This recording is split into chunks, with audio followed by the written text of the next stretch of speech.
Alright guys, so next up we're going to be going over a neutral grip lat pull down. This will be an exercise that we've got in the programme primarily to bias your lats. And when you're doing this, first of all we want to think about the attachment you are using. If possible, get an attachment as close as possible to shoulder width throughout, and that basically allows us to align ourselves well to target the lats. If we've got too close an attachment, our elbows typically flare at the bottom, which we don't want. Too wide an attachment, we've not got a shoulder width grip, which again we ideally want to target our lats.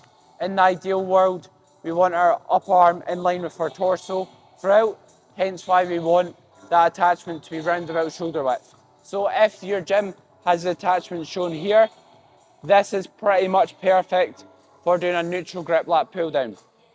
So once we've got like the kind of attachment that best suits, we also want to think about this leg pad as well. What we want to make sure is when we're under it, it's pretty clamped down on our legs. We don't want it extremely loose, because again, if we're here and it's not tight at all, we've got a lack of stability. The more stable we are, the more force we can produce, or in other words, the more we can lift with that target muscle. So make sure it's relatively tight, and then once you've done so, what you can also focus on doing throughout the movement is actively pressing your calves up into the pad, and again that creates another point of stability. Whenever we can create stability and create another kind of point of reference, we want to do so. So once that's set, we've got the attachment.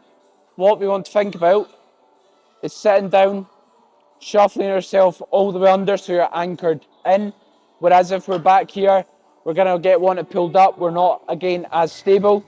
So from here, what I like to think about is driving elbows down and forward. It's good to think about initiating with the elbows instead of just pulling with the hands. Whenever you're training your back, always think about driving with the elbows when you're doing so. So yeah, thinking about driving the elbows forward and down, throughout. What you'll notice is if I alternatively pull it towards me, look what happens with my elbows. They flare, put me in a position where I'm going to be using a bit more upper back. So we want to be also leaned back slightly throughout.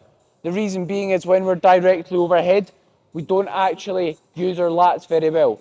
They don't have much leverage, or in other words, ability to do the work. So slight lean back. From there, keep your core tight. We don't want to flare our rib cage. We want to keep it stacked over our pelvis, or in other words, our hips. Keeping our core tight, like we're doing a plank. From there, driving our elbows down, slowly lower, and repeating the process. And you'll notice as well, my torso remains static at all times. It doesn't move, because if it moves, it means we're using our lower back and other musculature to basically move the weight, which isn't the goal here.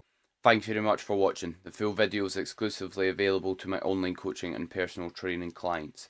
If you are interested in personal training or online coaching, feel free to inquire via the link in my bio, or simply drop me a message on any of my social media platforms, or give me an email for more information.